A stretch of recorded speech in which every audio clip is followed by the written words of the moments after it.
I'm Patricia, and this is Investigating Vegan Life with Patricia Kathleen. This series features interviews and conversations I conduct with experts from food and fashion to tech and agriculture, from medicine and science to health and humanitarian arenas. Our inquiry is an effort to examine the variety of industries and lifestyle tenets in the world of vegan life. To that end, we will cover topics that have revealed themselves as common and integral when exploring veganism. The dialogue captured here is part of our ongoing effort to host transparent and honest rhetoric for those of you who, like myself, find great value in hearing the expertise and opinions of individuals who have dedicated their work and lives to their ideals. You can find information about myself and my podcast at patriciakathleen.com. Welcome to Investigating Vegan Life. Now let's start the conversation.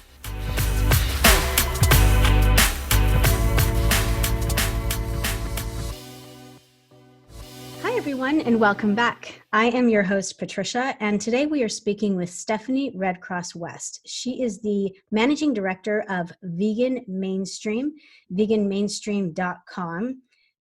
You can find them online at veganmainstream.com. Welcome, Stephanie. Thank you so much for having me. I really appreciate it. Absolutely.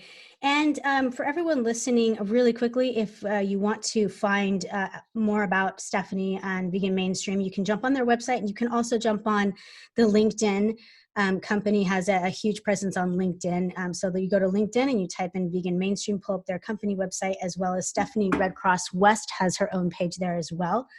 I'm going to read a quick bio on Stephanie, but before I do that, I'm going to offer everyone a roadmap. Today, I'm going to be looking at Stephanie's brief history as it pertains to plant-based and or the vegan journey, her academic background, early professional life, occupation, how she got to where she is now. And then we'll turn our attention towards unpacking the Vegan Mainstream as a company and its services, how it's actually conducted, as well as the components involved in it. And we'll also look at how it's changed since its inception and launch. And then we'll also, during that time period, hopefully unearth the ethos of the company and more of the philosophical backing of it all. And then we'll turn towards any advice that she can offer for those of you looking to either get involved or kind of mirror some of what she's done with it. And then we'll turn our efforts towards asking what future endeavors that both Stephanie has, and perhaps separately as an entity, Vegan Mainstream has as a company. Really quickly, before I start peppering her with questions, Stephanie Redcross West started Vegan Mainstream based on a simple idea: to build a pro-vegan world. We need a solid infrastructure of success, businesses, and brands to ensure that an ethical lifestyle is accessible to everyone, everywhere. Imagine ethical retail stores, restaurants, and clothing options, skincare, cleaning supplies, and educational materials in every mall or community. Every step toward making this a reality is a step that moves the vegan movement forward. In 2009, Stephanie started developing tools, training, and support for the brave individuals who identify themselves as vegan professionals, those starting and running vegan businesses all over North America and the world. She was well equipped to do this with more than 15 years of marketing experience with small businesses and Fortune 500 companies. Since then, Stephanie has been a frequent speaker at VegFest, conferences, and even her own bootcamp series. Through these types of engagements and her day-to-day work with Vegan Mainstream, Stephanie inspires others to turn their vegan passions into successful businesses. She is a leader who promotes the concept that there is room for all types of vegan business owners, not only those developing and selling food-related products. We need vegan carpenters, fashion designers, accountants, and more. Vegan Mainstream provides hands-on training, advice, and education for new and established vegan business owners. They offer a wide variety of services, including free webinars, resource articles, business coaching, marketing, consulting, and self-paced online courses. They help authors, chefs, personal trainers, coaches, and all kinds of vegan entrepreneurs launch and maintain successful vegan businesses. And Stephanie, we spoke before the podcast briefly. I love this idea. I don't think a lot of people get into this business. I think that people, once they learn how to advise or coach, they actually don't come back to consolidate it in a way that kind of speaks across industries as you at Vegan Mainstream are endeavoring to do. And I cannot wait to kind of unpack that with you. But before we get there, can you offer us like a brief history about your academic and professional life and kind of develop the stage for where you came to the point where you are now? Absolutely. I would say my background is really grounded in an entrepreneurial family. So, one thing that I started with and really kind of got the skills in when I was very young is, my family had businesses, so Mm. therefore I was used to what it was like to run the front desk. I understood what it was like to even run credit cards. Even I'm going to probably date myself of back in the day when you had to take a credit card, walk to a phone booth, call the 1-800 number, and actually process the credit card to get authorization. I went through some of those processes of what it takes to build a business that people are passionate about and proud of. That's where I kind of started from, or kind of was raised in. And then what I started to do is complement that. Whether it's through my education and whether it's through my business expertise, what I wanted to do is start to create almost building blocks in my life. Now, I'm always big on doing things that we're passionate about. So when I went to school, I decided I got some business background, as a kid, Hmm. but I wanted to do something that I loved. I wanted to do something that was dear to my heart, something that I was just very passionate about. So a lot of people, when they look at my background, they're very surprised because I got a degree in Japanese and political science. Nice. And the idea is I just loved the Japanese culture, the Japanese cinematography and literature. And it's just such a very just unique culture for me. And I got the chance to live in Japan, like one of the summers while I was in school. And then later on, when I fast forward into my corporate life, I got a chance to work in Japan.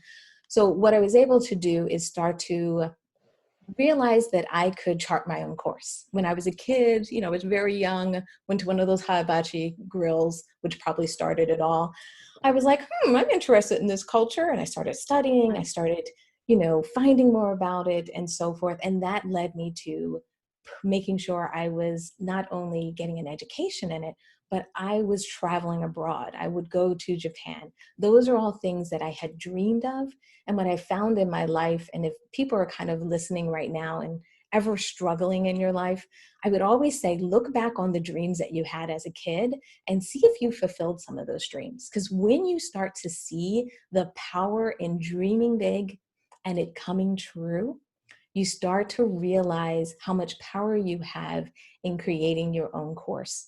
And that was when I was a really, really small kid, but it created an opportunity for me to not only understand what I was passionate about, get a degree in it. And I love poli-sci and politics, mostly because of the negotiation and so forth. But it taught me that I could travel far, I could travel and do great things, and I can try things. And with that same kind of excitement and gumption, I guess you would say, I did the same thing in my corporate life. So once I Mm. graduated from school, I said, you know what, I want to get building blocks. I want to make sure I'm understanding not only how small businesses work, but how do big businesses work? How do businesses that are growing work? How do they scale? How do they have an international landscape? And by doing that, that's when I started working with a couple of different smaller companies. And then I worked my way into working for GE. And I had a great opportunity there where I worked through different jobs, different kind of career paths, different sections within GE, where I was working in financial services 1 minute, and then I could work in a completely different division. I worked in environments where I was only responsible for my business, my area of that business, or I was responsible for multiple businesses across global platforms. I did financial auditing, so I got my financial kind of acumen down so that as a business leader one day and potentially a business owner, I would have that background. And a lot of what was important to me is to keep making sure not only was I getting those skills, but I always had that dream, like I mentioned before, that I could work in Japan. And through GE, I was able to fulfill that. I was able to not only work in Japan for 4 months, we had apartments, like we really lived like locals, which was really awesome. But I also had the chance to fly my family to Japan, and we celebrated Christmas together in Japan so I could bring Nice. my family into my passion, into my love. And this is how not only what I was passionate about, not only I was, driven by in my career, I was able to do things that were important to me from a family life, were important to me from a career, and also just personally important to me from my always interest and appreciation for the Japanese culture. Beautiful. So how did that translate into, did your vegan journey begin in Japan, or is there a conversation or a relationship between this kind of global citizenship that you embarked on and your interest in the vegan life? Like, how did that inception come on? Yeah, the vegan thing I would say has always been percolating. It wasn't necessarily because of my travels or so much in Japan, but more of the exposure I was having to so many different people. I wasn't just in Japan. I did have the opportunity when I was working with GE to travel a lot. I was in a lot of different countries. So I was actually exposed to different cuisines, different lifestyles. And then also, we've always had this kind of health thread in our family. My mother had actually gone vegan while I was, grown out of the house. So when we came home for Thanksgiving, Thanksgiving was vegan. And that started to give me a sense of what it's like to not just eat out and say, oh yeah, I'll eat at this fancy restaurant and go Mm-hmm. vegan, but what it's like when you kind of bring it home and bring it into traditions. So with my mother kind of introducing it to me, I had the opportunity from there to start to build a community. I'm really big about community building, whether it's your professional life, whether it's things you're interested in. I started to hang out with more vegans. I started to go to vegan events. I joined a vegan kind of club.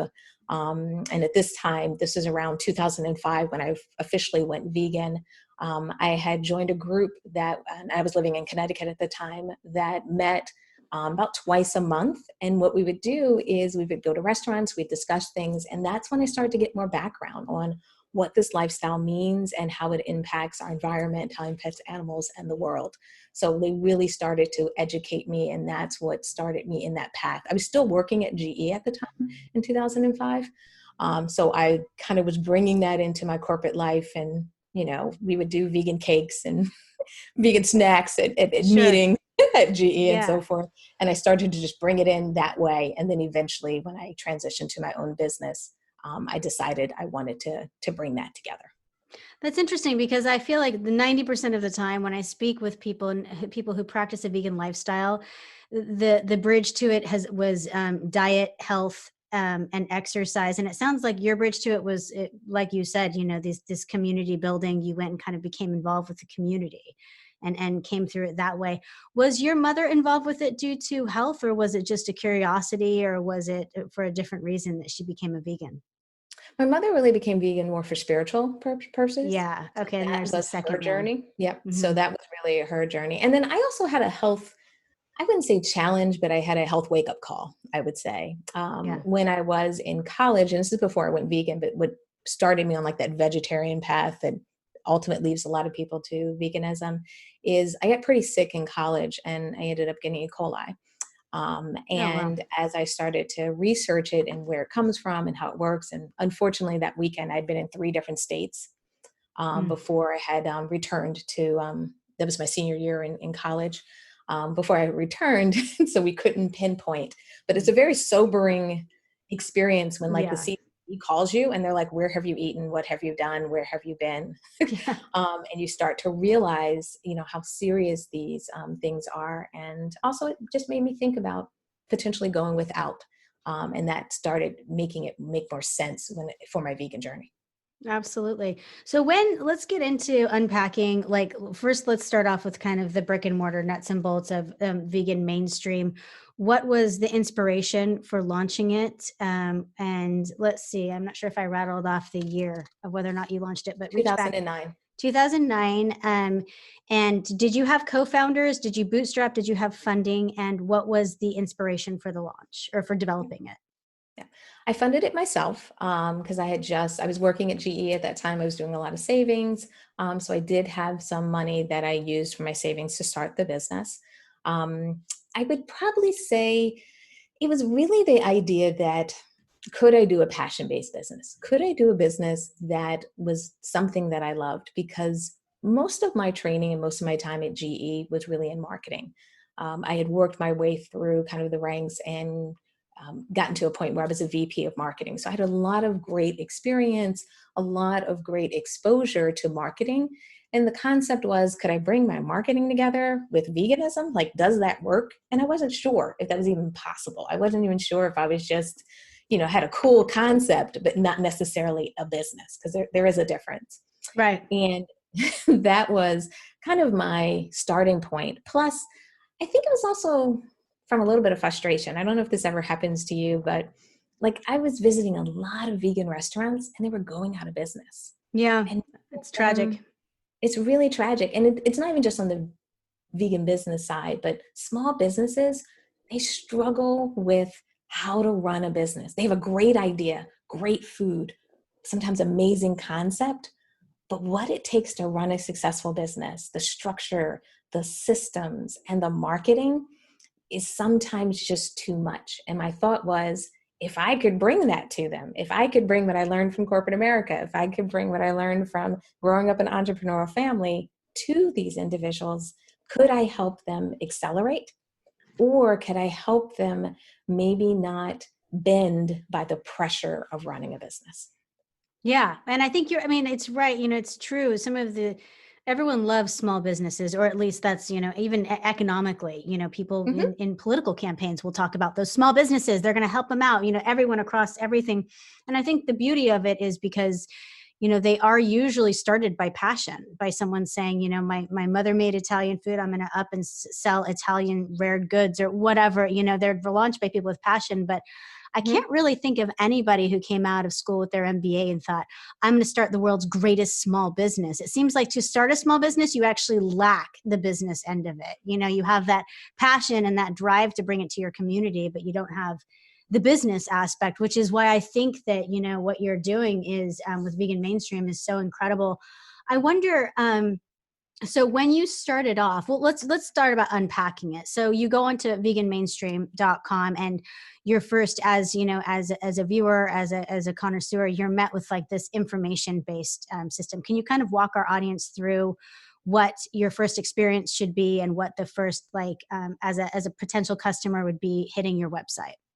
Sure. And then I can also give you some background on, you had mentioned before, like what my business was like when I started versus what it is today. Because Yes. that's a very sobering experience when you start a business, how much your business changes. Well, let's start there because I don't want to get into the actual experience of what we have now until we have that history. So what was it as it began, and have there been major aspects of it that have changed or been embellished upon? Yeah, absolutely. When I first started, I still had maybe too much of that corporate in me. That was probably maybe one of my thing I had to learn along the way. Because when I started, I was like, oh yeah, we're going to be an agency. We're going to have a creative department. We're going to have a PR department.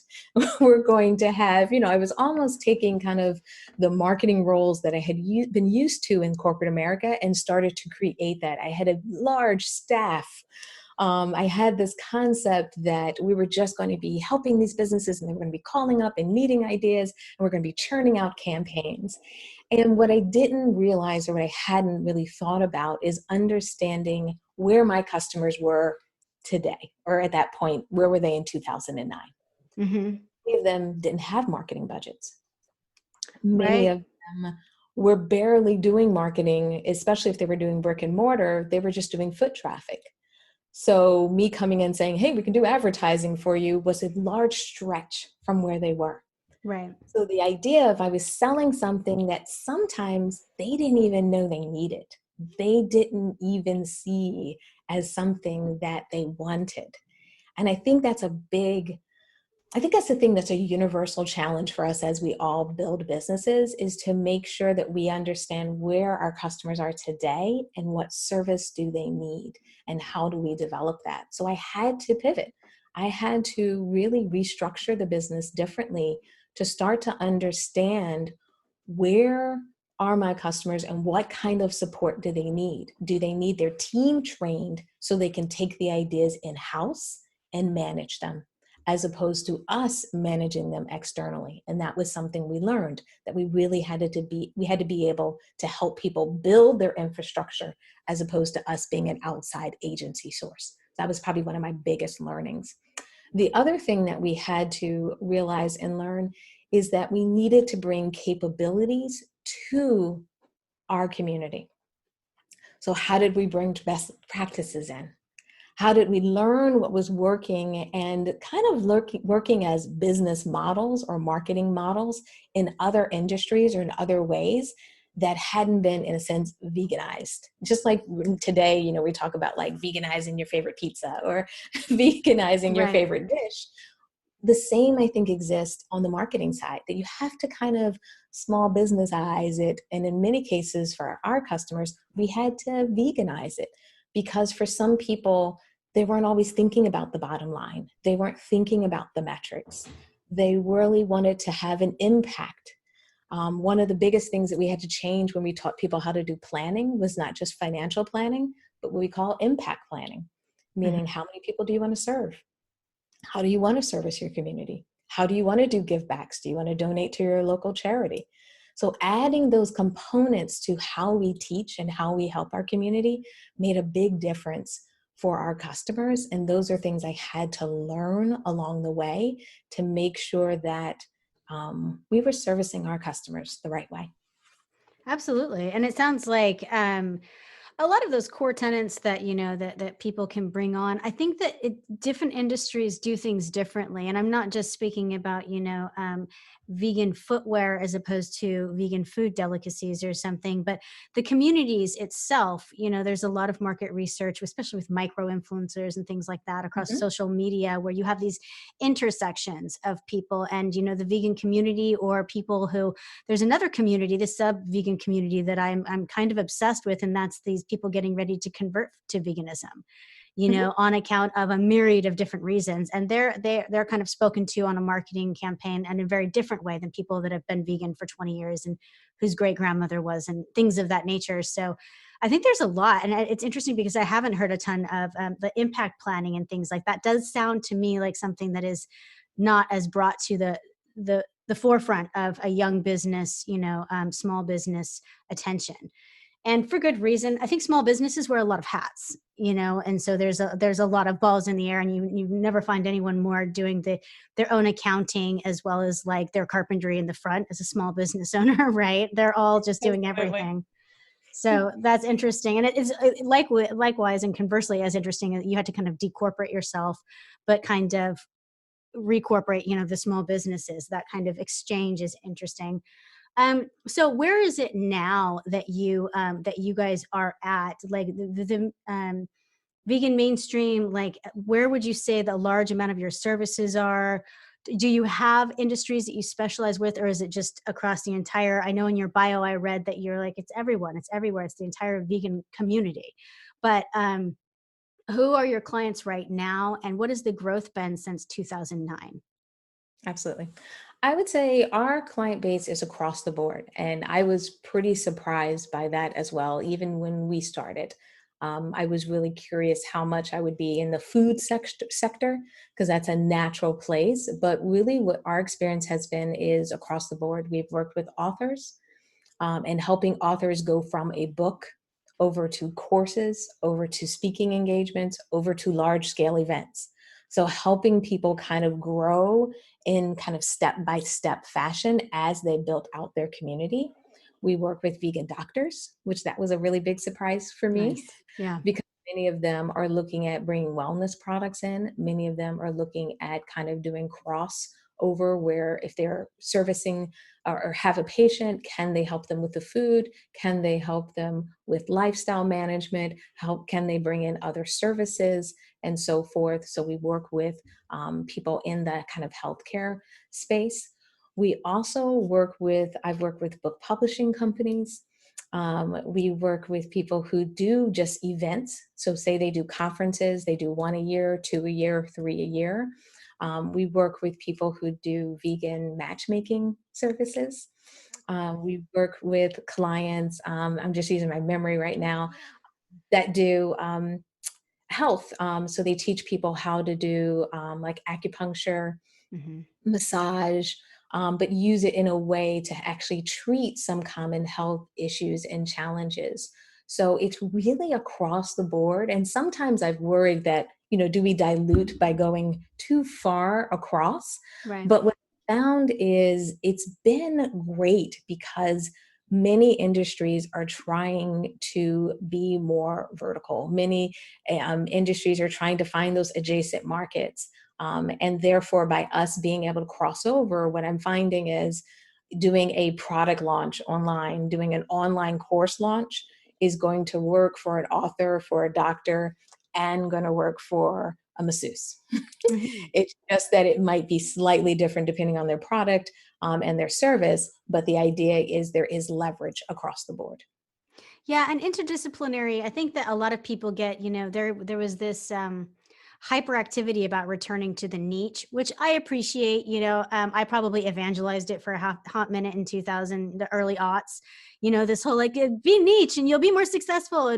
But we lost this kind of Jill of all trades, moment where someone was interdisciplinarily tactile, and prepared to kind of apply other metrics, and that kind of creativity that I think is coming back in, that it's used to everyone's benefit. I always think of social media platforms, and the first time I saw a job posting on Instagram, I was like, did they not know this is a photo site?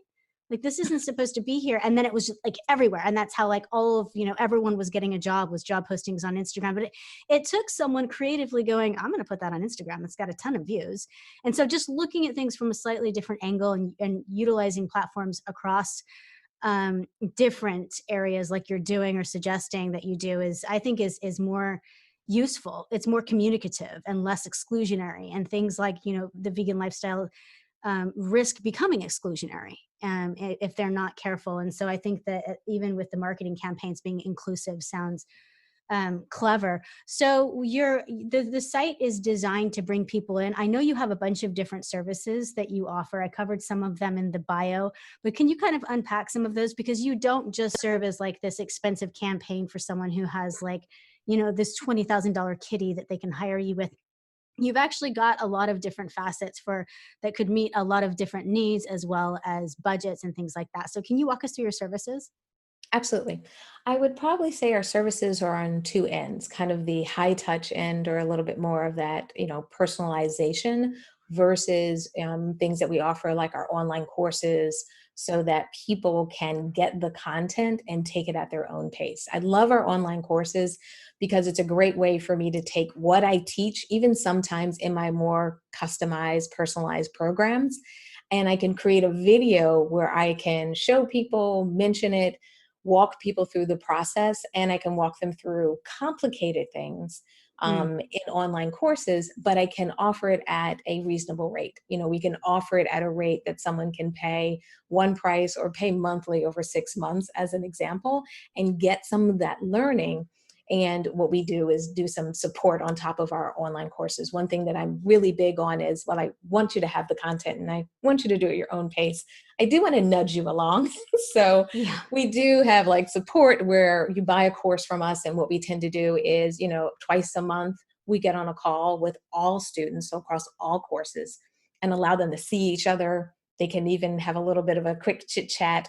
And then we talk about what are some of the trends, what's happening in the world, so that even if they're not doing their lessons, they still get that personal touch. But because we can do it with all students in a Zoom call, as an example, it's something that's scalable. It's something, it can be economical, where we can give a little bit of a personalization because people can talk to me. And, if we have 20 people on or 50 people on, great. If we have 2 people on, great. Especially when we first started doing some of these, they were small. So some people were really able to get some good dialogue going. So that's kind of one end of the spectrum, with a level of support we like to give. And then the other side is where we do more high touch and we're doing more coaching. Mm. So, like we talked about before, most of our help that we find works best when we're teaching people how to build the skills within their business, how to make their team stronger. Even in some cases, when I'm doing coaching, I'm teaching people how to hire, how to find the right people in their business, whether they're hiring someone full time or part time, or even helping them with hiring freelancers, because it's not easy finding help when you're a small business. It's not easy when you're saying, I want to expand and do something new, like a podcast, but I don't know where to start. I don't know who to hire. I don't know how to evaluate. And what we Right. can do is help people in that process. While we may not run the podcast for them, we're almost running beside them through our coaching program. And what we do is, what I find for coaching works best is when it's frequent. So what we tend to do is we're meeting every single week. We're meeting every other week. And if we're meeting every other week, then we give people support through Slack. So in between our meetings, if you have a question, something comes up, something doesn't look right, you jump on Slack and you send me a quick message and I can support you. I can answer your questions. I can get you unstuck, because our goal, or what I find for a lot of small businesses, is they'll get stuck on the tech. They'll get stuck on an idea. They'll get stuck because they got a bad review. They get stuck because they thought the project was going to go this direction and it shifted on them. So being able to be in touch with me through things like Slack and other kind of tools like WhatsApp. I have one client that loves it, and it's actually getting me a little more excited about it as well.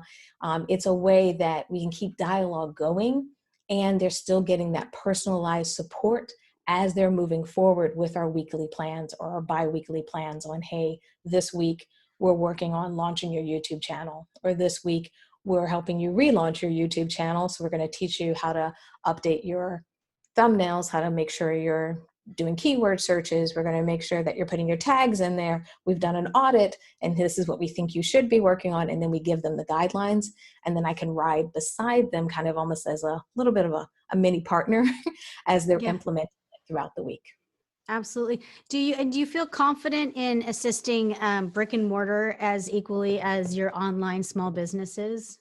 Absolutely. We work with a lot of brick and mortar as well. The only industry I don't do as much in is the restaurant industry. I'd probably say that's my smallest segment of our customer base, but absolutely, we do a lot with brick and mortar. And also because a lot of people, like, the lines are starting to blur these days, I find, in businesses where it used to be offline business, online business. Mm-hmm. A lot of places are trying to incorporate components, or what they're trying to do is expand. They're trying to reach a new audience. So while their marketing works, what they're trying to do is talk to someone who can help them do more, or kind of look at things differently. And then also, the being able to work with someone who understands the vegan lifestyle, like me being vegan and a vegan being able Yeah. to speak to another vegan. It's similar to working with, if you're a female business owner and working with another female, Mm-hmm. there's some camaraderie in that. There's some ability to understand the walk and understand the challenges and understand why some businesses will not undercut the products that they're using as far as supplies, because they want to give a better health outcome in their beauty products. Why a company, like, I have one person that has a nonprofit, and what they want to do is they need to fund their nonprofit. So what they're going to do is sell products online. So now they have an e-commerce store. And because they have an e-commerce store, they need to do all the marketing, but they really want to sell good products. Even though it's for fundraising for their nonprofit, they don't want to sell just widgets and gadgets and things that break. They Yeah. want stuff that's quality. So helping and making sure that when they talk with me, I understand that. I understand that it's not just about the bottom line. It's about the customer experience. It's about, is it sustainable? It's about, how's it making an impact on our environment? Is it impacting animals? All of these questions I'm thinking too. And I think our customers really appreciate that, because we're almost like together questioning ourselves. Yeah. Is this the right approach? Is this the best way to do it? And I think it feels kind of collaborative. Yeah. And likewise, you're more likely, I suspect anyway, to communicate that to the end customer. And one Yes. of the biggest things, I'm a prolific believer in education and the opportunity for education across all platforms. I feel like you're more likely to gain a customer in any industry, in any country in the world, if you bring it along with education. And there's always Yes. this opportunity, with veganism, to educate about the environment, to educate about sustainability, to educate about the future generations, about everything, about Absolutely. welfare and humanity and empathy. And I could go on and on. So I love the idea that you're kind of collaboratively doing that, and then reaching into the possibility of communicating and educating that to potential customers it sounds like a much bigger bang for your buck. I'm curious, since you've been in the game for a while, doing what you're doing since 2009, what do you think? You must have collected like a top five, right? The top five playlist of like the things that all of the businesses that come to you have done wrong or are getting ready to do wrong from the get go. Can you kind of cover some of those? I'd probably say number one thing is most businesses struggle with making money. And it may sound strange sometimes when from people who already have that business hat on that come out with an MBA and they think of starting a business, like, why wouldn't a business want to make money? But in a lot of the vegan community, a lot of individuals who are starting these businesses, they want to help people. Their metric is their impact. And what happens is sometimes that impact or what they can do for their community becomes so big that they're not looking at the finances. They're not doing a budget. They're not realizing that they could make more money if they cut some of the expenses. And I don't mean cut quality. I mean cut some of the things that may not be needed anymore in their business, or shifting or making changes, and also not feeling guilty for making money. You know, there's a barrier when you're trying to help someone, especially since a lot of people are health coaches. It's a very common business that a lot of people do, where they're starting their own business and they're saying, I'm a lifestyle coach or a health coach. They're like, how can I charge someone to help them with diabetes? How can I charge someone when Right. I'm helping them with this? And helping people understand that they deserve a living wage, just like we all do. And I think those are things that a lot of people struggle with when they're starting their business.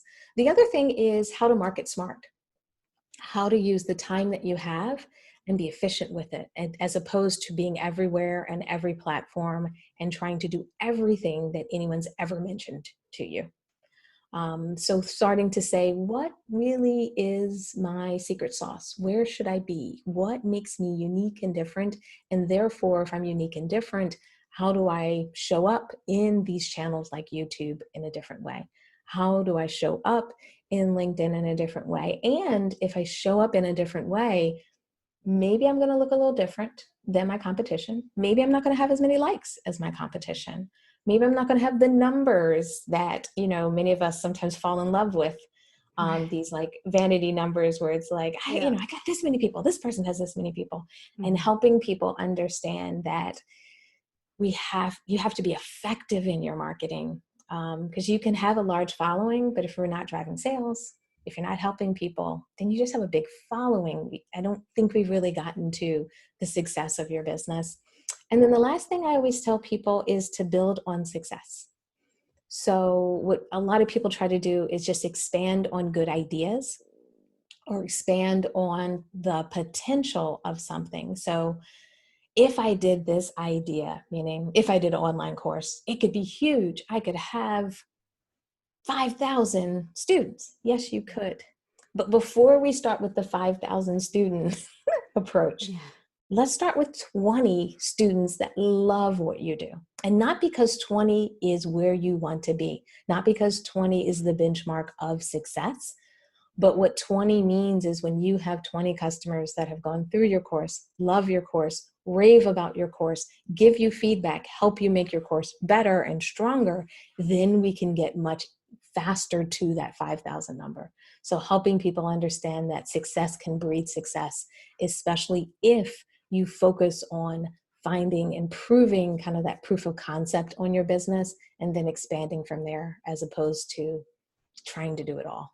Yeah, I think that's a good point. And it's one as simple as it sounds that even the most sage of entrepreneurs lose sight of pretty quickly. You know, that end game, that payout, that pie in the sky is really what you hear more of the talk of those types of conversations in the very beginning, when it's like, just talk about, getting a handful of people. Let's just start with that. And I agree with you. I think that it can sound a little deflating, but it is where all success comes from, right? These building blocks and things like Yeah. that.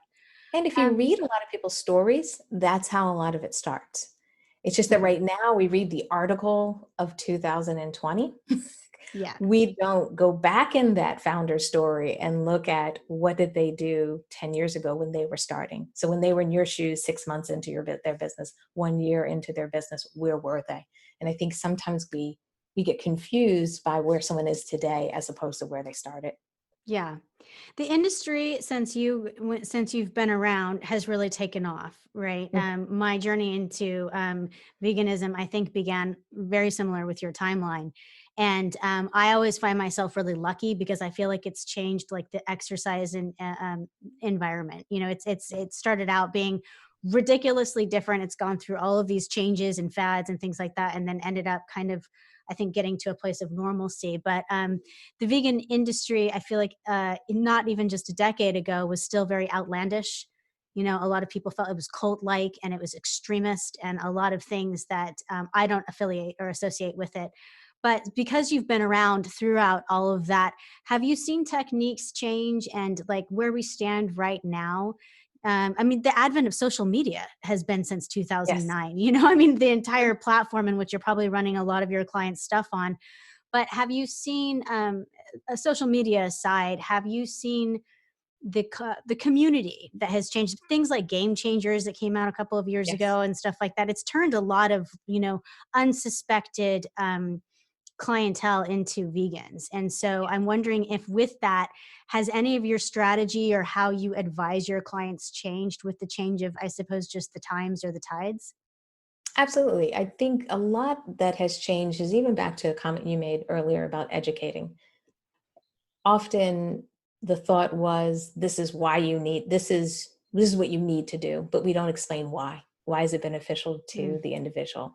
Why does it matter? Why does it even matter to either values that they already own? So someone who already cares about the environment, how is veganism going to help them with something that they're already passionate about? How do you start to bring these things together? Because I think before it was almost like what we were passionate about, what we cared about, they had to compete. It was one or the other. You were either vegan or mm, this or that or this. And I think what we're starting to understand is that we are a little bit of a whole people. We have multiple things and multiple facet and dynamic interest, and interest also changes over time. So starting to help people understand why going vegan, why going plant-based can make a difference if you have a young family, helping people understand how it makes a difference from the health standpoint. What does it mean from an environmental standpoint, and educating people through that process as opposed to shaming them. Now, sometimes people need a wake up call. I don't want to make it sound like everything is a hold my hand and I'll walk you there eventually. yes. So sometimes you need a little bit of a shock. But at some point, we also need to make sure that people have to understand what and why we want to replace some of the things that we've done before, especially some of the traditions. That was probably one of my hardest things about going vegan Mhm. initially, is that there are traditions. Even like I mentioned, my mother Yeah. switched up Thanksgiving, and it's like, wait a minute, wait, what, we grew up with this, so and you're starting to try to adjust. Or there are things that are part of your cultural dynamic, types of foods that you eat. And you feel like you're leaving behind your culture sometimes. You may feel like you're Mhm. leaving behind things. And I think what's changed in a lot of the marketing is people are starting to help people understand how you can still bring those things with you. You can bring the snacks, the dishes that you cared about or you ate as a kid, we can veganize them for you. Mhm. The fact that people now have a vegan cousin, a vegan niece, a vegan neighbor, that has helped normalize veganism because people are starting to see those individuals in their lives. They're seeing that they're CEOs, they're individuals everywhere who are part of this lifestyle, and those individuals just talking about their lifestyle. Not everyone who's a vegan has to be in the position where they're converting vegans. Like that's not Right. necessarily every vegan's full-time position or Yeah. job. Yeah. And I think helping people understand that they don't have to do that all the time, and also understand that they can just be a living, breathing example Mhm. of the fact that we can care about the animals, we can care about the environment, we can be passionate about these things and be a CEO and look sharp. Because that was my struggle when I first went vegan. I was in corporate America. I was like, I can't take a burlap sack to work. Right. I'm not getting down with that. Yeah. Mhm. So the idea is I still needed the things that were important to me, like Yeah. even my hair. I wanted my hair to go natural, but at the same time, I need natural hair products. I need products that are going to work with. So I think the other thing that shifted in the movement, and it's one thing that I'm continuing to hope we can continue to shift is the fact that we need solutions throughout all product lines. We need solutions in everything that we choose, because there's so many things in our houses that we buy, that we purchase, that should be veganized, that can be veganized. And I think people in the beginning weren't thinking about those belts, weren't thinking about their couches, Yeah. Yeah. weren't thinking about those choices. So therefore, it's created industries for us as we start to kind of drive veganism more into the mainstream. Absolutely. Yeah. My final frontier, the interior of the house was a few years in, but the final frontier is any kind of new car purchase, old car purchase. There's always leather. What happened to the fabric interior, even the velvet? They're easier to clean.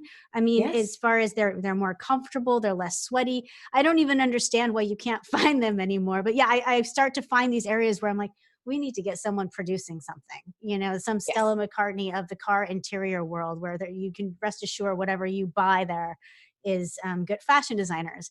It's an Mhm. incredible passion of mine, being a former fashion photographer. Having these labels that you can rest assured, like Yes. high end labels, low end labels, that that there is a vegan aspect to them is nice. I think across everything. But you're right, we need to find these communities and start fettering them out and making sure that we get other opportunities. So I'm wondering, given what you're doing now, it sounds like you've had a healthy growth, a healthy trajectory. I know that with the COVID-19 pandemic, the next question I have always sends people into a little bit of a spin. However, you can take it prior to or even in stride with. But what do you think the next like 1 to 3 years looks like for vegan mainstream, and your role there, or separately or together? How does any of that work? And do you have like a 3 year goal plan, or is that kind of old school and you do a different like 6 month plan? Yeah. I have, at least the way I work is I have what I kind of call my big goals. So if I'm looking a year out, 2 years out, 3 years out, it's the big goal. So I only have one big thing that I'm looking to do. And often when I have those big goals, they're like fundamental changes. They're not just my financial outlook and so forth. My financial outlook, I just do that um, on an annual basis. But my big goals are normally things like if I want to do a shift in my business, especially when we started doing the online courses, that was one of my earlier shifts, is starting to say, Mm. is it time and are people interested in these online courses? And now what we're doing, kind of when I look at our kind of long-term plan or that trajectory, it's about how do we offer more variety across more industries? How much of our courses, how much of our training is either coming from me, how much of that is driven from a collaborative approach? So therefore we have the model on how to create a course, how to set it up, how to get students, how to support students. So do we collaborate with other industry experts? Do we collaborate with some of our associations out there, which has been a big change in the movement, having associations like the plant-based um, food association. There's a new association coming online that's actually looking at materials, like you said, looking at sourcing Mm. materials. So there are alternatives to leather. So working with some of these organizations to create content, to create information, and to create kind of that baseline training that everyone can get from a business, from starting a business. I don't feel like we have that in place right now. We're doing that more in the health side, where we're teaching people, or in the Mm. cooking class side, like this is how you get started with being vegan. What I'd love to be able to do is say, this is how you get started with a vegan business. And these are the core concepts, training, and approach that you can do. And also kind of expanding that outside of just me as the instructor, but having the ability for me to train other people. I love the models where you have some of the big players in online marketing, where, you know what I mean, they have a team of consultants, they have a team or Yeah. group of people that are able to coach at the level or in the way that I like to coach. Because I'm not they talk about carrot and the stick, which is probably not even a good example.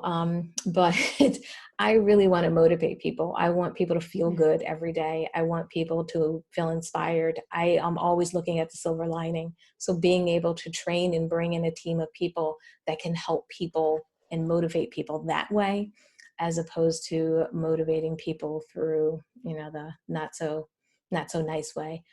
So helping kind of expand my vision to a larger team, because right now my team is more based on the function of our business, managing our social media, email marketing, our editor, our coder, and so forth.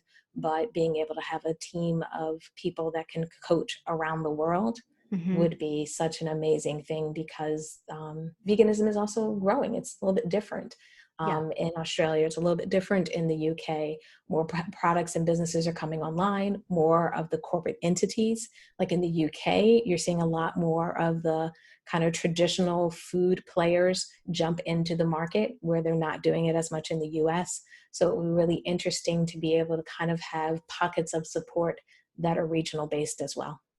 Yeah, I agree. And I'm glad that you brought that up. I just returned from Australia. I try to hit Europe and different places yearly, but Australia, they have, and Ireland as well when I was there last, but they have a Mm. stronghold on random products, vegan cheese. Like, why is it so much better there? You know, they got into the olive oils, the Greeks, all of those cats started making vegan cheese decades before we did over here. And so I think that's another preconception. People feel like this vegan is this very United States made, born idea and thing, and it's not just spiritually backed and goes back, you know, thousands of years as most dietary things do, but it has pockets and communities that have like gone into their own realm with it, you know, and they have their own flair. And Australia, I was tickled, their restaurant scene, not just their food scene, they have artists that identify under these vegan labels, you know, ceramic artists and people that really want to express and talk about the core tenets of their vegan life and things of that nature. And so I think it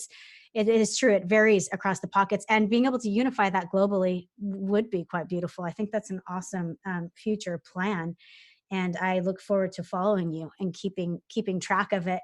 We are out of time today, Stephanie, but I just wanted to say thank you so much. I love what your company does. I think that vegan mainstream is awesome, and it's the way that I think a lot of industries should be headed in, towards this like cleaning up house, really figuring out how to launch a successful business and making sure you come from that healthy foundation is so awesome, especially with, you know, the fact that it's got this vegan focus and you're kind of bringing everything together under that. So thank you so much for meeting with us today. I really appreciate it. Oh, thank you so much for having me. I had a great time chatting.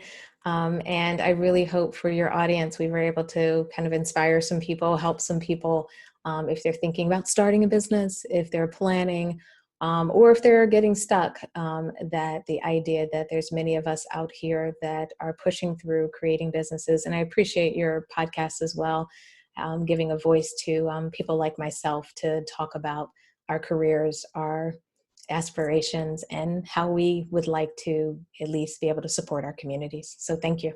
Absolutely. It's my pleasure, without a doubt. For everyone listening, we've been talking with Stephanie Redcross West, and you can get on veganmainstream.com, and you can also find them on LinkedIn, as well as Stephanie there. For everyone and our audience, thank you for giving us your time today. And until we speak again next time, remember to eat well, eat clean, and stay well. Slunch up.